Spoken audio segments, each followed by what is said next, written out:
Thank you. I'm joined now by Republican Congressman Adam Kinzinger of Illinois. He serves on the House Foreign Affairs Committee. Congressman, thanks for being with us. You bet. Thanks. Now, the president's attorney is admitting now that talks over this Trump Tower Moscow probably lasted until Trump won office. And we put together this timeline. I want to bring it back up. Because if that's the case, that means Trump was still negotiating a deal, not only while running for president, but also while telling the American people his businesses weren't involved in Russia. And even after being personally warned that Russia may try to infiltrate his campaign. Does that concern you? Yeah, I mean, it's definitely concerning in terms of, we were told in January that it ended, and now we know it didn't. The president can say what he wants to say. If it's not under oath, it's not impeachable. So people that are quick to jump on that train need to be careful on that. What I've said on all this, though, is the Mueller report exists for a reason. It's a report, not a reporting. So we will find out when he's completed what the accusations are, what the details are, and we can all make a decision on this. What we saw from the BuzzFeed story was that when we're too quick to jump on the implications of what this stuff means, we can look pretty bad.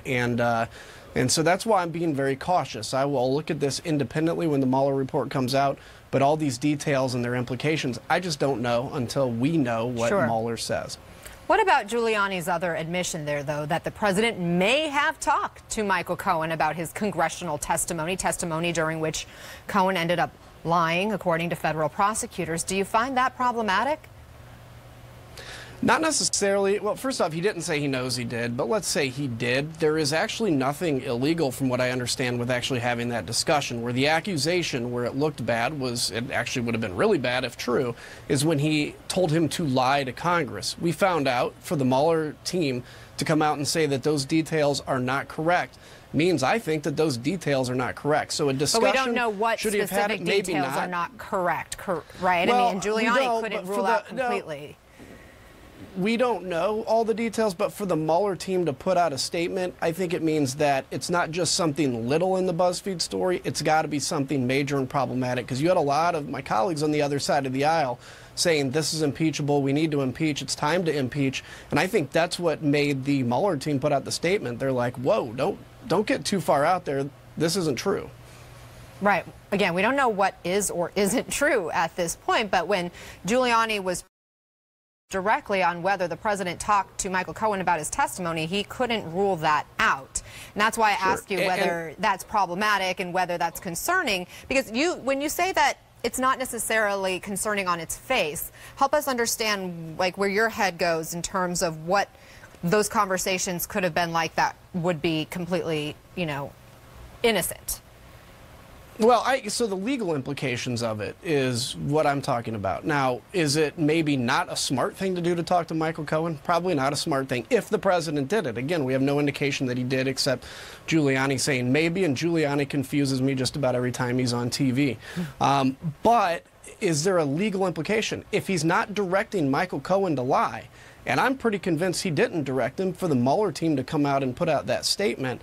If he didn't, there is not necessarily, because of First Amendment protections, and when it comes to things like testimony in front of a grand jury or anything, there is protection for people to be able to have conversations. If Cohen violated some kind of a plea agreement he had, that would be on him and not necessarily on the president.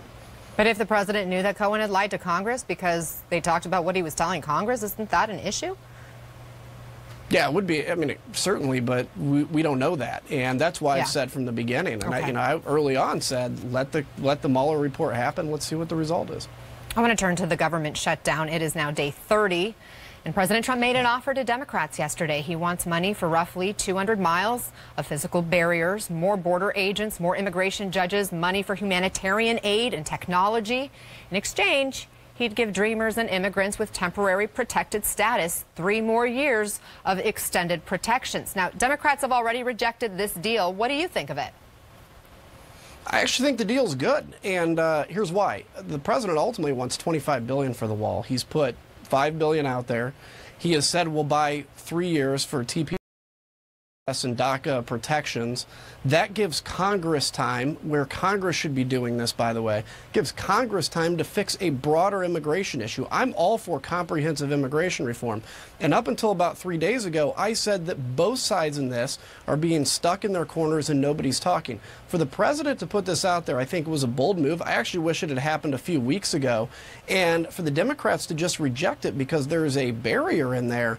Come back with a counterproposal that's serious then, but not one that says, here's a counterproposal, but in no way will we ever talk about a barrier, because that's a non-starter. This is an idiotic shutdown.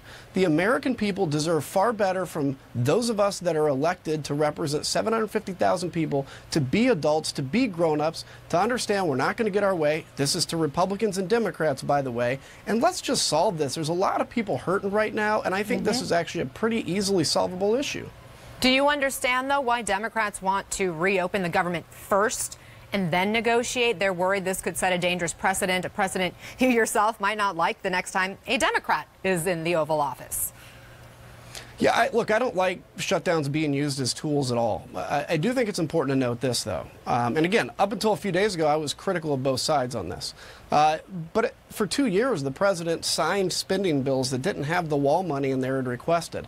And now we're at a point where there's pressure and we have to get to a solution on this. And I guarantee you, if the government is just reopened without solving this, let's say for 3 weeks, we will be right where we are again in 3 weeks, because there will be no impetus to deal. I think the president put a good first salvo out there. I actually think what he put out is, in and of itself, is a good compromise. But if they don't like it, if Democrats don't like it, put a serious response out there. But it can't be one that says our response is absolutely no wall money, which Nancy Pelosi has said. Should Republicans, though, stand up to the president? You've been talking about the people who were impacted by this government shutdown and say, let's reopen the government. Let's continue negotiations. I know Senator Lindsey Graham has suggested that, like, let's, you have a 3-week extension at least. I mean, isn't that the way it's supposed to work? Yeah, I mean, it is the way it's supposed to work, but Congress seems broken. I mean, it's still the best government in the world, but it's kind of screwed up right now. And, if we can find a way to reopen while compelling basically an answer to this, I'm all for it. But what I worry about is, and I want the government reopened, and I've voted to reopen the government multiple times, but what I worry about is this takes the pressure off, and then Democrats say, oh yeah, we're back to our negotiating position of absolutely no wall for the president. And when you only have 1/3, in essence, of government, you only have half of the legislature and not the presidency, right, you don't get to demand everything you want. They said that to us when we were fighting for defunding Obamacare. I realized that we couldn't get everything we wanted when we were just one part of government either. But Mitch McConnell could put the vote up for people in the Senate to decide whether they want to pass the spending bills you just talked about voting for in the House. And ultimately, Congress could do this without the president, because if 2/3 of both chambers say we vote for it, that would override a presidential veto. Yeah, it would, and that's why I voted for the parts of reopening the parts of government that had nothing to do with this shutdown, because there's a lot of people being held hostage that have nothing to do with this.